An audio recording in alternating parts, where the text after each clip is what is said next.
I never planned revenge. I didn't scream. I didn't beg. I just smiled.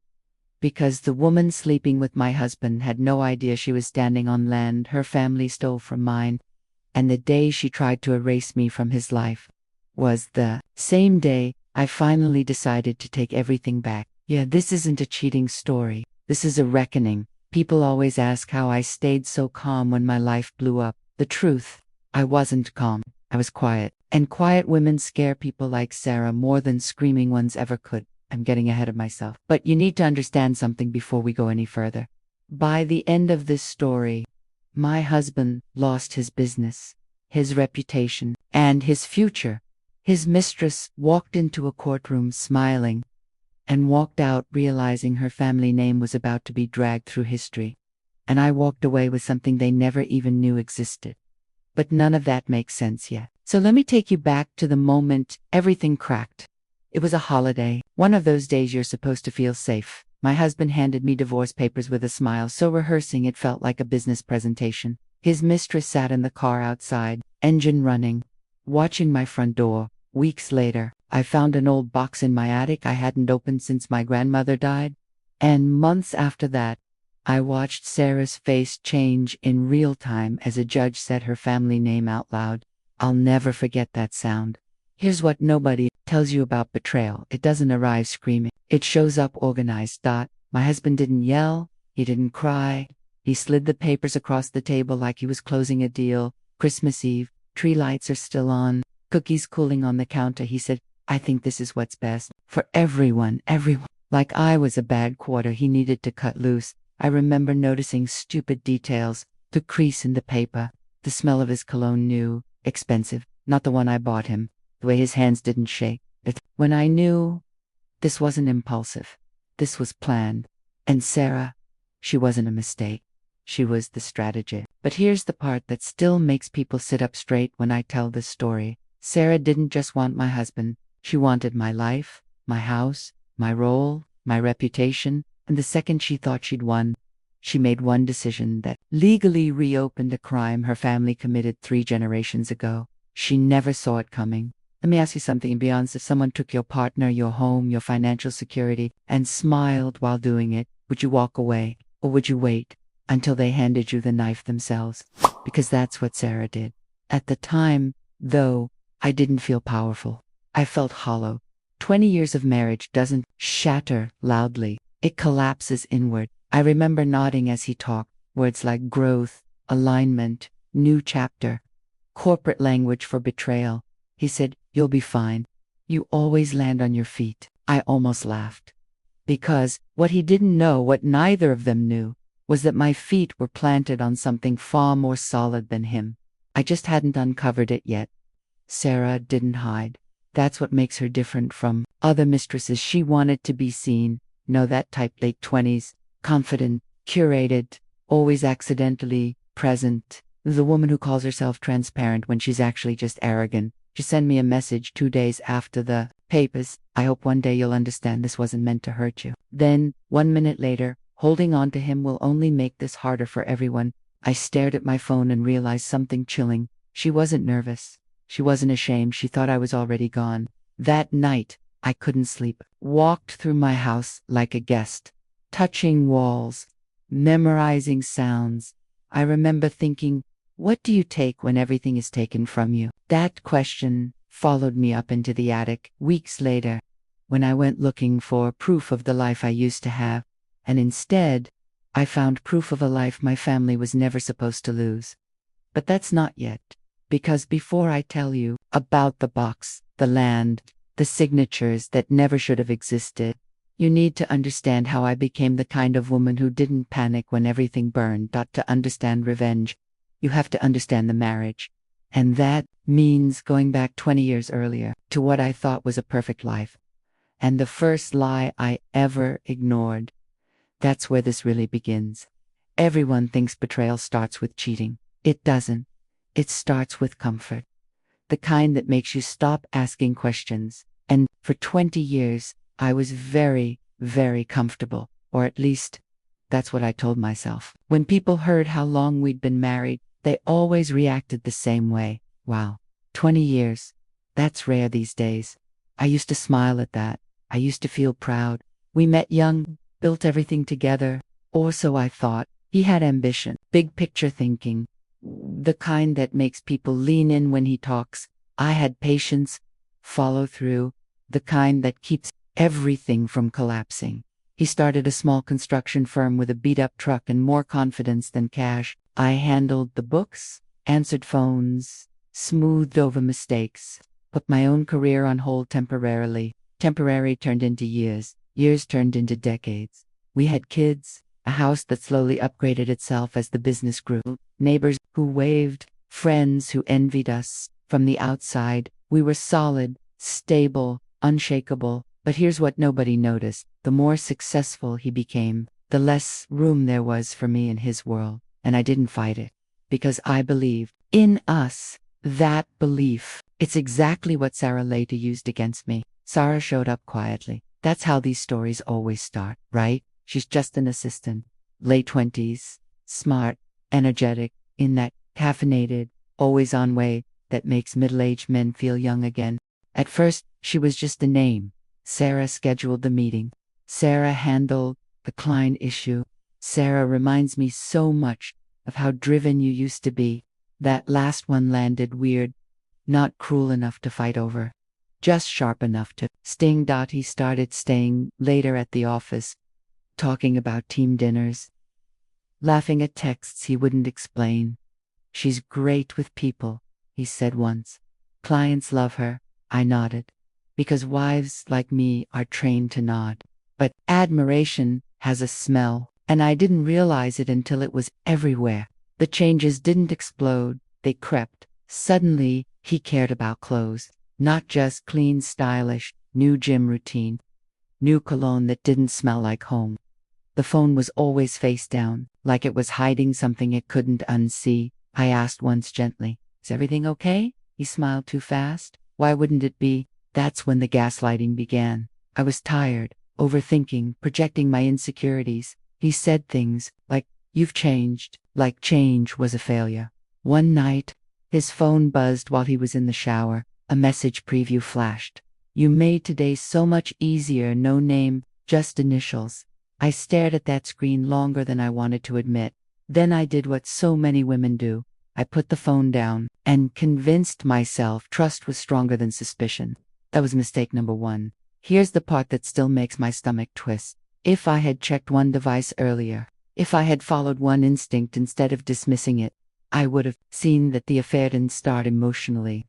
It started strategically, and it had an expiration date. Mine, the truth didn't come from his phone, it came from the iPad, the shared one, the one he forgone synced everything. I was looking for a recipe. I wish that part was poetic. Instead, a message thread popped up, not flirty intimate, inside jokes, hotep confirmations, a photo that made my chest go cold, not explicit, worse familial, scrolled, hands shaking.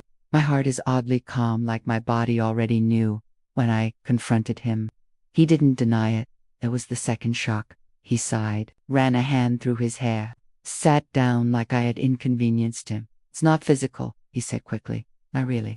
Not really." He blamed stress, midlife confusion, said I'd stopped seeing him. Then came the line that broke. "Something permanently. I didn't think you'd take it this hard."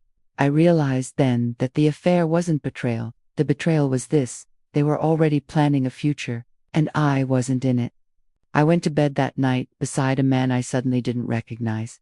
But while I was replaying every memory, every red flag, every ignored instinct, Sarah was already stepping into my life. My space, my role, and the next move. It wasn't subtle, because the real damage didn't start behind my back. It started the moment they decided to erase me, and that's when things turned ugly. The night I confronted my husband, I thought the worst thing he could do was lie. I was wrong. The worst thing he realized he didn't have to anymore. Because once a man stopped pretending to care, you finally see who he's been practicing to become. I didn't scream. I didn't throw things. I didn't even cry. I sat across from him at the kitchen table, the same table where we'd signed our first mortgage, helped the kids with homework, planned vacations we never took. I said, calmly, "I know about Sarah, That's when his shoulders dropped.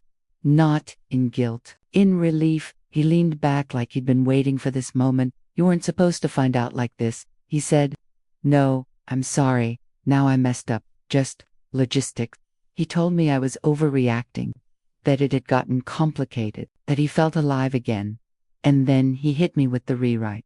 He said I'd been holding him back, that I'd gotten comfortable, that I stopped dreaming. I realized something chilling at that moment. He'd already rehearsed this conversation. With her, I was just the audience.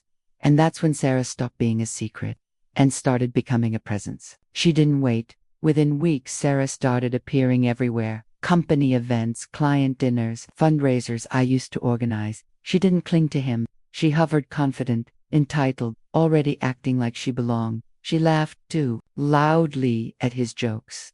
Touched his arm when she spoke. Used phrases like "we've decided" when talking about the business. Friends noticed. They just didn't know what to say. And then she crossed a line that made everything crystal clear. She messaged me, not anonymously, not indirectly, direct. I think you should start thinking about your next chapter.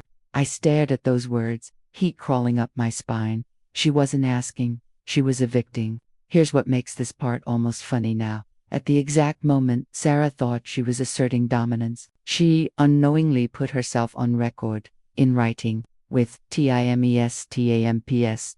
And my future lawyer would later call it an unforced error. She had no idea she was already helping me. He chose Christmas Eve. Because of course he did. The house smelled like cinnamon and pine, lights glowing, kids upstairs. He asked me to sit down like he was about to announce a vacation. Then he slid the envelope across the table. Divorce papers, no discussion, no warning, just demands. The house, majority ownership of the business, full financial control. He said I never worked. Anyway, that sentence rewrote 20 years of my life in one breath when I didn't react fast enough. He added something that made my blood run cold. Sarah's waiting outside. She didn't want this to be awkward. I looked out the window. There she was, in her car, engine running, watching. That was the moment heartbreak turned into something else. Because the next phase wasn't emotional. It was surgical. Accounts were frozen. Access was cut. Stories were told about me. Stories I didn't recognize but people believed. And just when I thought they were done, Sarah made one call, one cruel, careless call. And that was the moment I stopped trying to survive and started preparing to win. What she said on that call pushed me past heartbreak and straight into focus. You think rock bottom is losing your marriage? It's not. Rock bottom is realizing someone is trying to convince the world you deserve to lose everything else too, and they're smiling while they do it. The first rumor reached me through a friend who sounded uncomfortable even saying it. She said, I don't believe it, but people are talking. Talking about what? That I was unstable. That I drank too much. That I had episodes. Apparently, it was difficult, unpredictable, emotionally unsafe. I laughed at first, a sharp, disbelieving sound. Then the emails started. Business partners asking if everything was okay. A client quietly pulled out. A supplier suddenly needed distance. They weren't asking questions. They were documenting concerns. That's when it hit me. This wasn't gossip. This was a character assassination. And Sarah was the one pulling the trigger. But she didn't stop at my reputation. She went after my stability. One morning, my debit card declined at the grocery store. I thought it was a glitch. It wasn't. Joint accounts frozen. Credit cards maxed out overnight. Online access revoked. I called my husband. He didn't answer. I texted nothing later. An email came through from his attorney. Going forward, all financial communication should be directed through counsel. Counsel, like I was a hostile entity, not the woman who helped build his life. I sat in my car in the parking lot and stared at the steering wheel until my hands stopped shaking. That's when fear tried to swallow me. But fear didn't get to stay. Because here's the part Sarah never anticipated. The second you try to erase someone completely, you force them to look backward, at records, at history, at things long buried, and buried things have a way of coming back up. It happened late at night. Unknown number. I answered. Anyway, Sarah's voice was calm. Confidence. almost cheerful. "I just wanted to be woman to woman," she said. She told me I was embarrassing myself by dragging things out, that the kids would be better off without me confusing them, that fighting would only make things worse. Then she said the line that snapped something clean in half. "You don't really have anything left to fight for." I felt it then. Not sadness. "Don't panic." Clarity. Ended the call without responding. And for the first time since this began, I didn't feel powerless. That night, I went up to the attic, not to hide, not to cry. I was looking for proof of who I used to be, old teaching certificates, transcripts, anything that reminded me I existed beforehand. Instead, I found something that proved my family once owned far more than I ever knew.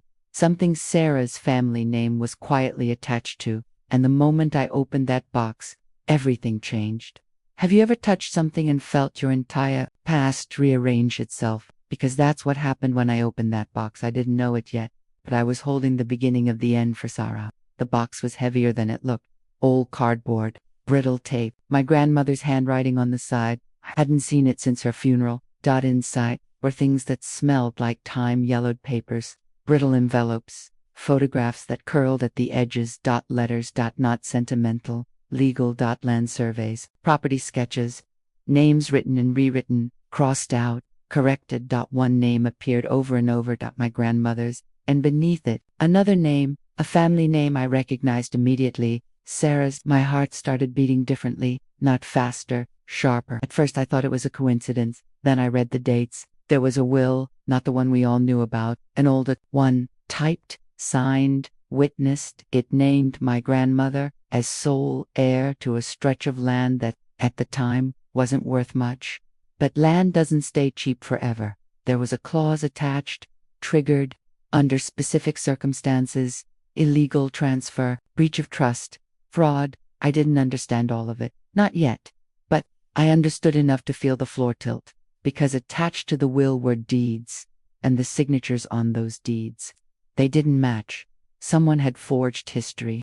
This is the part where most people would panic. I didn't. I got very, very quiet. Because when you realize your enemy didn't just hurt you, but benefited from stealing from your bloodline, revenge stops being emotional. It becomes restorative. I called an old friend from college. She'd gone into law, property law, specifically. I didn't explain everything. I just asked one question. If a family illegally benefited from land they didn't own, and it was proven decades later, what happens? She didn't hesitate. They lose it. And then some. I sent her photos, scans, signatures. She went quiet. Then she said slowly, "Where did you get this?" That's when I knew this wasn't just interesting. It was explosive. But here's the cruel irony. While I was discovering generational theft in my attic, Sarah was still texting my husband about renovations, about expanding the business, about their future. They thought I was scrambling. They thought I was weak. They had no idea I was standing on a legal time bomb, and the fuse was already lit. And next, I needed to know exactly how deep their family's hands were in my inheritance. People think revenge is loud. It's not. Revenge is spreadsheets, public records, late nights where you stop feeling angry and start feeling certain. And once I started pulling Sarah's family history apart, I realized this wasn't just theft, it was a pattern. I didn't rush. That's the mistake people make when they think they've found leverage. I moved slowly, methodically. Property records, old business filings, name changes that didn't quite line up. Sarah's family had been busy over the decades. The same surnames are popping up in shell companies. The same parcels of land quietly changed hands. Always just legal enough to pass if no one looked too closely. But now someone was looking. I traced one document back to a county office 2 states away. Another led me to a defunct law firm that had quietly dissolved in the 90s. Every thread I pulled revealed another knot. This wasn't an accident. And the deeper I went, the clearer it became why Sarah felt so entitled to my life. Here's what shook me the most. Sarah's great-grandfather wasn't just involved. He was instrumental. Back when my grandmother was young, when women didn't challenge men in court, when family agreements replaced legal ones, he stepped A trusted advisor, a friend of the family. The documents showed how he leveraged that trust, how land was transferred temporarily, how signatures were added later, how records were filed after my grandmother. His husband died. It was a quiet theft, the kind that survives because the victims are taught to move on. I sat back in my chair and let that sink in. Sarah didn't just take my husband. She came from a lineage that specialized in taking what wasn't theirs and smiling while doing it. And here's the twist that still gives me chills. The same arrogance that made her bold with my husband is the reason her family never covered their tracks well enough. They never thought anyone would challenge them, especially not me. My lawyer didn't sugarcoat it. She spread the documents across her desk, tapped a few pages, and said, "This is real, not interesting. Not potential real." She explained what this meant. Civil claims, asset freezes, investigations that don't stay private. And then she said the sentence that changed my posture entirely. "If we proceed, this won't just affect Sarah, it'll affect her entire family." I nodded, because that was the point. But I still didn't move. Not yet, because of timing. Is everything. I said nothing to my husband, nothing to Sarah. I let them believe the narrative they'd written, that I was scrambling, that I was desperate, that I was losing. I showed up to mediation quiet and compliant. I let Sarah smirk, let my husband overplay his hand. Every text she sent, every email he forwarded, every lie they told went into a folder, labeled, time-stamped, saved. They were building their future. I was building a case. And the night before we filed the first legal action, I slept better than I had in months, because for the first time since Christmas Eve, I wasn't reacting. I was executing. They thought they were taking everything from me. My marriage, my home, my stability. They had no idea I was about to reopen a history their family buried on purpose, in a courtroom that doesn't care about charm or confidence. And the moment my lawyer filed those papers, the countdown began. The day my lawyer filed the claim. My phone was silent, no threats, no smug texts, no condescension, because sharks don't sense danger until the water moves against them. And that morning, the current shifted. We didn't start with the divorce court. That would have tipped them off. We filed in civil court first. Quietly, precisely. Property title challenge, fraud allegation, historical asset reclamation. No drama, no accusations shouted into the void. Just documents stacked like dominoes. My lawyer looked at me before hitting submit and said, "Once this is filed, there's no unringing the bell." I nodded, "Ring it." And just like that, the story they thought they were writing ended mid-sentence. They still thought they were winning. That's what made what came next unforgettable. 47 minutes and 0 seconds to 49 minutes and 0 seconds. The divorce hearing was scheduled. 2 weeks later, I walked in alone. My husband arrived with Sarah. Not subtle, not apologetic. She wore beige, neutral, calculated. She squeezed his hand and whispered something that made him smile. That smile didn't last, because when we sat down, my attorney didn't open with custody or finances. She stood, cleared her throat, and said, "Before we proceed, Your Honor, we need to address a related civil matter that directly impacts marital asset." Sarah's head snapped up. That was the first crack. I'll never forget the exact second she realized this wasn't about me anymore. It was about her. My lawyer spoke calmly, methodically. She referenced deeds, surveys, witness statements from the 1960s. Then she said a name, Sarah's family name, out loud, on record. The room changed. My husband turned toward Sarah, confused. She leaned forward, tense now. The judge raised an eyebrow. And then my lawyer said the words that finally made Sarah pale. "Evidence suggests this family benefited from fraudulent transfer of land now valued in the 7 figures. 7 figures, Sarah whispered. What is she talking about? No one answered her. Boxers were opened, documents projected, signatures compared. My grandmother's name beside forged ink, a timeline that made denial impossible. The judge didn't react emotionally, which was worse.